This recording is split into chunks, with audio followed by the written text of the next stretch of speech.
ایسا گنبد والے منظور دعا کرنا، ایسا گنبد والے منظور دعا کرنا۔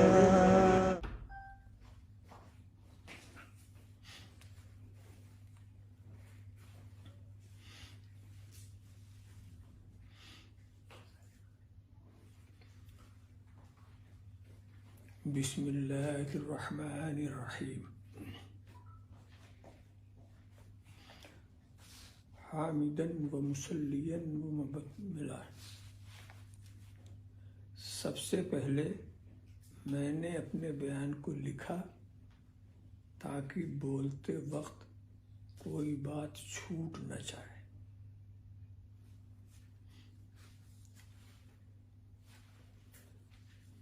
وہ بیان یہ ہے کہ میں نے بہت پہلے محدث اعظم مشن نام کی ایک تنظیم کی داغ بیل ڈالی، جس کی سرپرستی و نگرانی میں ہی کرتا رہا۔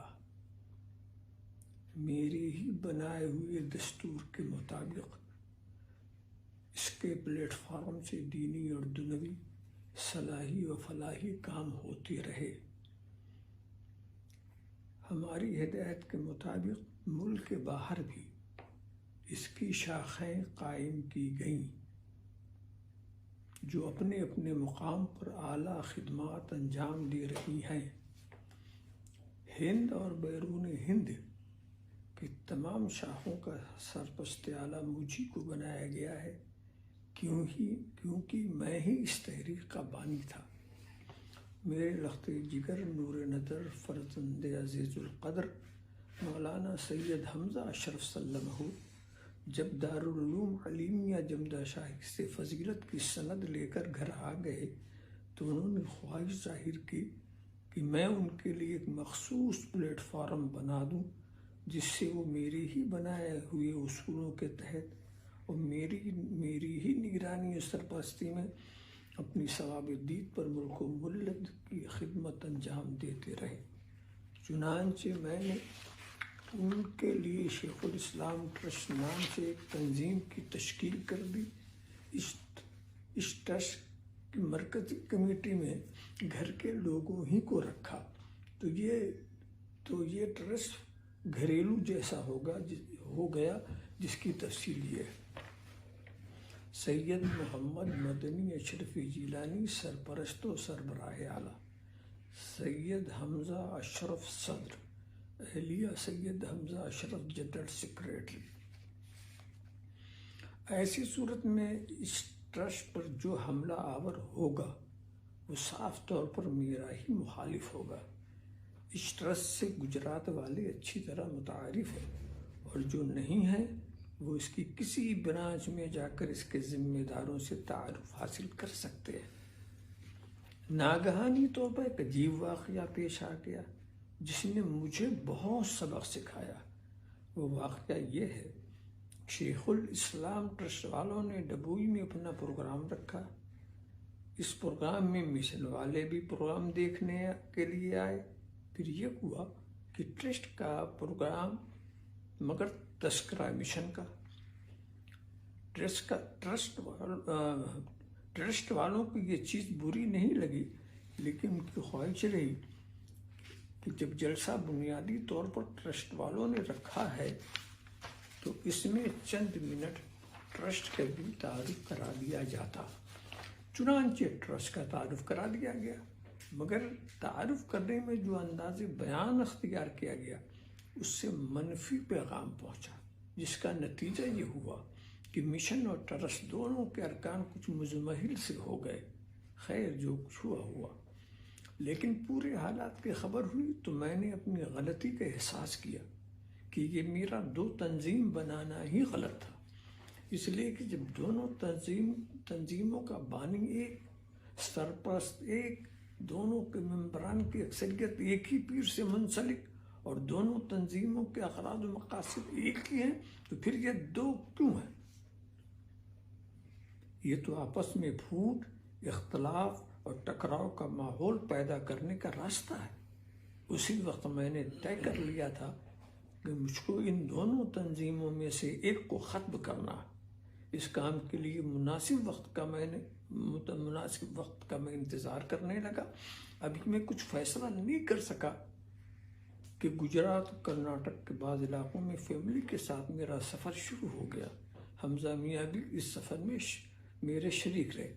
اچانک ایک افسوسناک بات کا انکشاف ہوا۔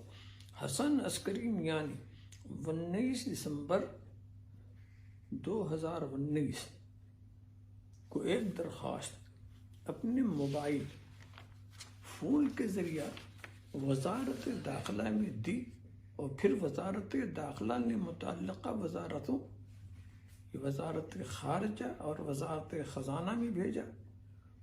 ان کے فون پر OTP آئی، انہوں نے OTP کو اوکے کیا تو درخواست منظور ہوئی۔ درخواست پر 30 دسمبر سن 2019 کو ہوم منسٹری کی مہر لگی اور 5 جنوری 2020 کو وزارت خارجہ کی مہر لگی۔ 26 ستمبر 2020 کو درخواست کے بارے میں اطلاع ملی۔ پھر یہاں سے کچھ لوگ دہلی گئے اور اس کے تعلق سے پیروی شروع کی۔ 14 اکتوبر 2020 کو حمزہ میاں سے SOG اور LIU وغیرہ ٹیم نے لکھنؤ میں پوچھ تاچھ کی۔ پھر 18 اکتوبر 2020 کو فائنل رپورٹ لگا کر گرہ وبھاگ لکھنؤ فائنل رپورٹ کو داخلے دفتر کے لیے دہلی بھیج دیا۔ 20 اکتوبر 2020 کو میں نے حسن عسکری اور عربی میاں کو اپنے گھر طلب کیا اور ان کے سامنے ہوم منسٹری میں دی گئی درخواست رکھی گئی۔ ان دونوں نے اس درخواست کو پڑھا۔ میں نے حسن میاں کو بے گناہی ثابت کرنے کے لیے 10 نومبر 2020 تک کا وقت بھی دیا، لیکن وہ ابھی تک اپنی بے گناہی کا ثبوت نہیں لا پائے۔ 23 اکتوبر 2020 کو میں نے محدث اعظم مشن کو تحلیل یعنی ڈیزالو کر دیا۔ عسکری میاں کی طرف سے آنے والے اپلیکیشن میں مندرجہ ذیل باتیں تھیں۔ نمبر 1، یہ کالے دھن کو سفید کرنے کا کاروبار کرتے ہیں۔ نمبر 2، کہ دیش دروہی یعنی ملک دشمن ہے۔ نمبر 3، دیش کے باہر جا کر دیش کے خلاف بات کرتے ہیں۔ نمبر 4، آمدنی سے زیادہ پراپرٹی رکھتے ہیں۔ نمبر 5، ان کی فیملی کا پاسپورٹ ضبط کر لیا جائے۔ ایسے بھیانک الزامات حمزہ میاں اور شیخ الاسلام ٹرسٹ پر لگائے گئے۔ اس دوران یہ عجیب اتفاق رہا کہ کورونا وبا کی وجہ سے 5 ماہ تک سارے آفس بند رہے۔ ستمبر 2020 کو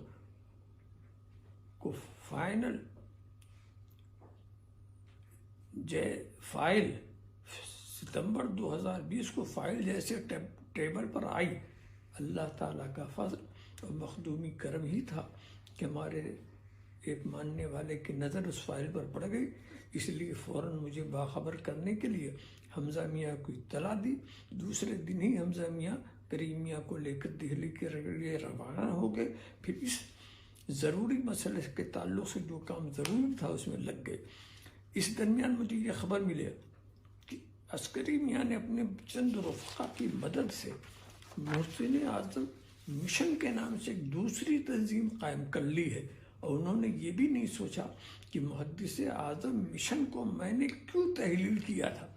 میں نے اپنے مریدوں کو اختلاف اور ٹکراؤ سے بچانے کے لیے یہ کام کیا تھا، اس کو پھر واپس لانے کا عسکری میاں نے یہ کام کیا اور اسی اختلاف اور ٹکراؤ کو مدینے کا کام سمجھ لیا ہے۔ اصل مدینے کا کام کیا ہے یہ انہیں یاد ہی نہیں رہا۔ اللہ کے رسول کے حکم سے فتنہ و فساد اور تفریق و ضلالت کی نیت سے بنائی ہوئی بنام مسجد عمارت کو گرا دینا یہ مدینے کا کام ہے۔ اسلام نے فتنہ کبھی نہیں پسند کیا اور نہ ہی فتنہ پروروں کی حوصلہ افزائی کی۔ میں اللہ کے رسول نے جب مسجد زرار کو پسند نہیں کیا تو میں بنام محسن اعظم مشن زرار کو کیسے قبول کر سکتا ہوں؟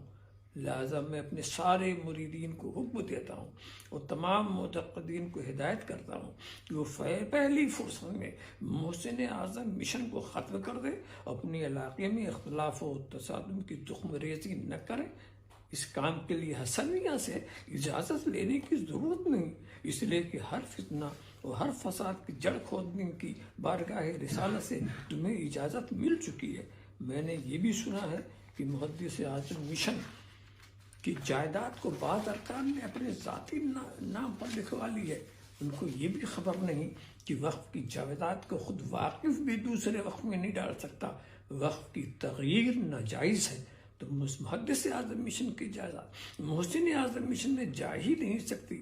اب یہ تنظیم کے بانی کی ذمہ داری ہے کہ تحلیل شدہ تنظیم کے جو اغراض و مقاصد ہیں انہی اغراض و مقاصد والی کسی تنظیم کے سپرد کر دے، مگر یہ کام بانی اور سرپرست ہی کر سکتا ہے، کسی رکن کو اس کا اختیار نہیں۔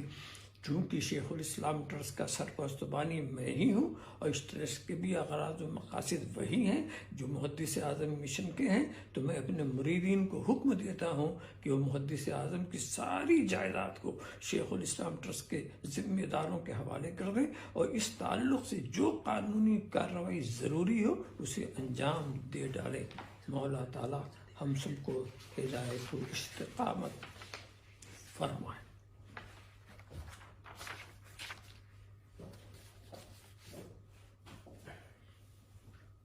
اب اس کے آگے کہ کچھ چیزوں ہم جامعہ بیان کریں گے جو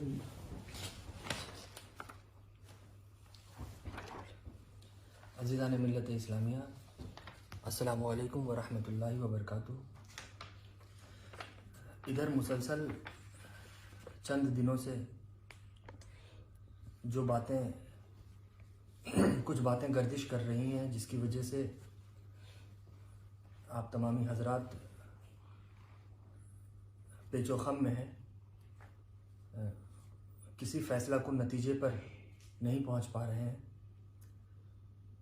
بہت سے حضور شیخ الاسلام والمسلمین سے منسلک حضرات، چاہے وہ حضرت کے محبین کی فہرست میں ہوں یا حضرت کے مریدین ہوں، متوسلین ہوں، انہوں نے مجھ تک اپنی خواہش کا اظہار کیا کہ حضرت کا کوئی تفصیلی بیان اس تعلق سے آ جاتا تاکہ ہم کسی نتیجے پر پہنچ سکتے۔ بہرحال حضور شیخ الاسلام والمسلمین فائنل رپورٹ کے انتظار میں تھے کہ جب تک فائنل رپورٹ ہمارے ہاتھ میں نہیں آ جائے گی اس وقت تک ہم اپنا کوئی بھی تفصیلی بیان زبانی طور پر یا ویڈیو کی شکل میں نہیں دیں گے۔ اللہ کے کرم سے